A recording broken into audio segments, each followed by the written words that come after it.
कसूर गोरी भइल है दीवाना से, बोल का कसूर गोरी भइल है दीवाना से।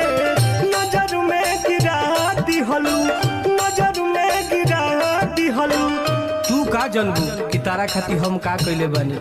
अपना बाबूजी के 2 जोड़ा बैल किनल बेच दिहनी सेथिए में तोहरे खातिर। मैं अंगूठी भौजी वाला शिकारी सब बन की धरा गुल तहरेला जा बेवफा तबो हमार ना भइलू। बोल का कसूर गोरी भइल है दीवाना से, बोल का कसूर गोरी भइल है दीवाना से।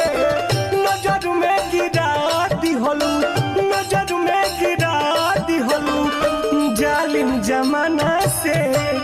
बोल का कसूर गोरी भइल है दीवाना से, बोल का कसूर गोरी।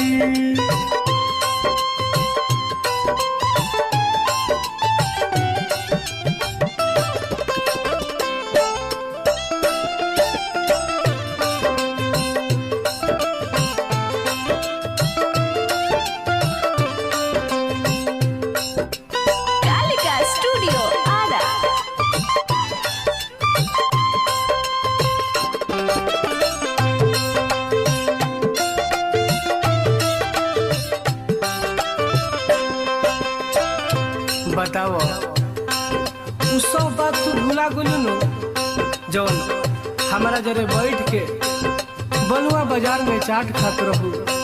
उ हंसल बतियावल खाइल खियावल सब तू भुला गुलू नो। जाए बेदर्दी क्रिया खैलू प्यार में जवन पल भर में वो टूट गई। हर जिकरा के हम आपन बुझनी उहे सब कुछ लुट गई।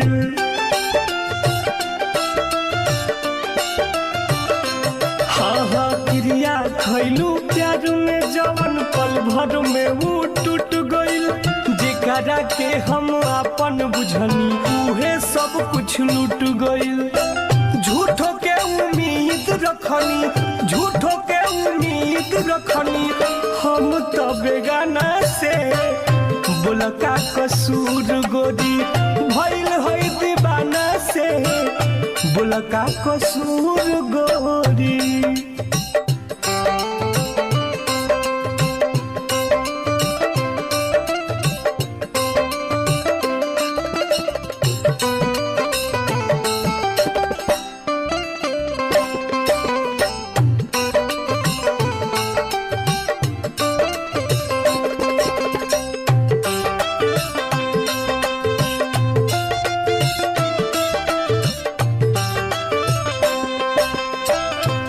दिल लगा के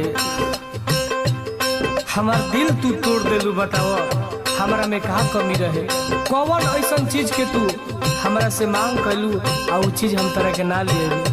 कनबाली उठलाली का गिनवाई बताओ। जय बेवफा जियते मरलू कई दिहलू गादारी हो। अरे जान जान कही के तू घोपल